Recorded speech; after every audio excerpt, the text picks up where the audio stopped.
Welcome to my channel Sahu academy. तो guys आज मैं आपको बताने वाला हूँ कि बीकॉम ऑनर्स के फर्स्ट ईयर के आपको कौन कौन से सब्जेक्ट्स पढ़ने होंगे। तो आई होप गाइज़ आपका एडमिशन हो चुका होगा, तभी आप ये वीडियो देख रहे हैं कि इसमें कौन कौन से सब्जेक्ट्स आपको पढ़ने होंगे। तो गाइज़ चलिए बताता हूँ मैं आपको कि आपको कौन कौन से सब्जेक्ट्स इसमें पढ़ने हैं। तो सबसे पहले मैं बता दूं फर्स्ट ईयर यानी 2 सेमेस्टर 1 एंड सेमेस्टर 2। तो सबसे पहले मैं बताता हूं सेमेस्टर 1 के आपके कौन कौन से सब्जेक्ट्स हैं। अगर आप बीकॉम ऑनर्स कर रहे हैं, अगर दिल्ली यूनिवर्सिटी से कर रहे हैं या और कोई सी यूनिवर्सिटी से कर रहे हैं, तो आपके काफ़ी ज़्यादा इसमें कॉमन सब्जेक्ट्स होने वाले हैं। अगर बात करें हम सेमेस्टर फर्स्ट की, तो सबसे पहले मैं बता दूं कि इसमें भी काफ़ी ज़्यादा सब्जेक्ट्स होते हैं। सबसे पहला होता है हमारा कोर कोर्स के अंदर मेन सब्जेक्ट्स होते हैं, यानी कोर का मतलब है मेन, जो मेन इसके सब्जेक्ट्स आपको पढ़ने ही पढ़ने हैं, कंपलसरी है। एंड उसके बाद होता है इलेक्टिव कोर्स आपके अलग अलग हो सकते हैं आपके यूनिवर्सिटी के हिसाब से। ओके, तो सबसे पहले हम समझते हैं आपके कोर्स कौन कौन से है। तो आपको गाइज स्क्रीन पर दिख रहा होगा कि कोर्स में आपके सबसे पहले आता है accounting, financial accounting. Okay, BCom honours की फाइनेंशियल अकाउंटिंग, बीकॉम ऑनर्स की एंड बीकॉम प्रोग्राम की फाइनेंशियल अकाउंटिंग अलग है। यह है हमारी बीकॉम ऑनर्स की फाइनेंशियल अकाउंटिंग पढ़नी है आपको, सबसे पहला सब्जेक्ट हो गया। फिर उसके बाद सेकंड सब्जेक्ट है आपका बिजनेस लॉ। ये कोर पेपर है, यानी कोर सब्जेक्ट्स हैं जो कि कंपलसरी है। ये दो सब्जेक्ट्स आपको पढ़ने ही पढ़ने हैं बीकॉम ऑनर्स में, यानी financial accounting and business law.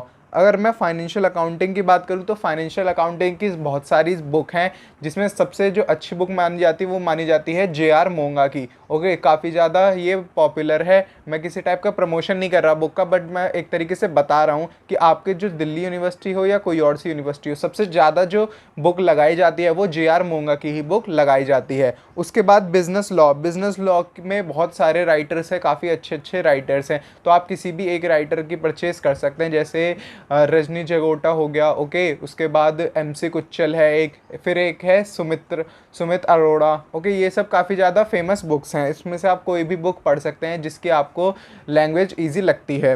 फिर उसके बाद हम आते हैं अपने जर्नल इलेक्टिव पे। जर्नल इलेक्टिव में भी आपके 2 सब्जेक्ट्स आते हैं।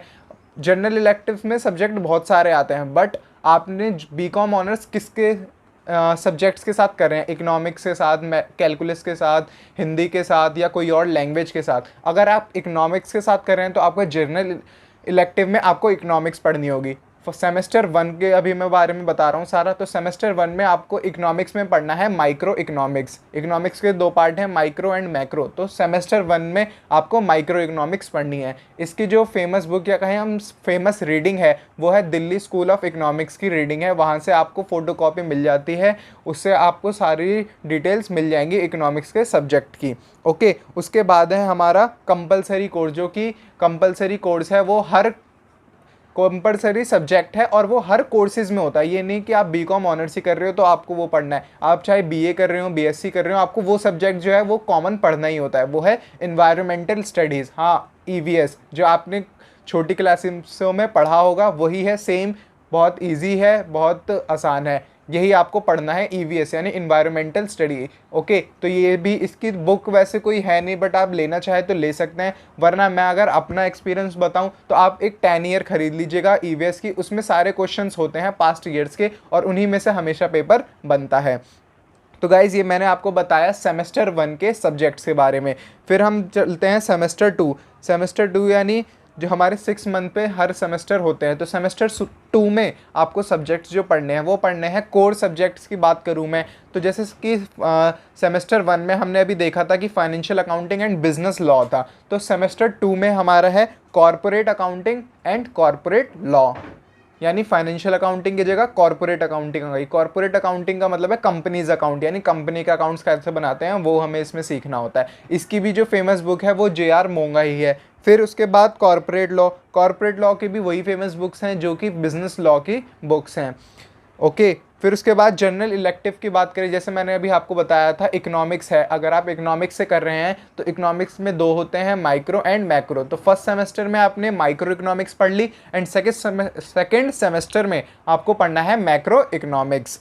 उसके बाद वहीं से आपको रीडिंग्स मिल जाएगी।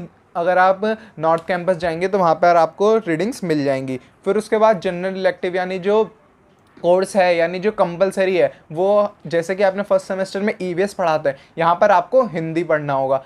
पर यहाँ पर आपको चॉइस मिलती है कि आपको हिंदी लेनी है या इंग्लिश। अगर आपने इंग्लिश ली है तो आपको इंग्लिश का पढ़ाया जाएगा। जैसे इंग्लिश में आपने पहले पढ़ा था ग्रामर वगैरह, वही आती है, कोई लिटरेचर नहीं होती, ग्रामर होती है वो पूरी इंग्लिश।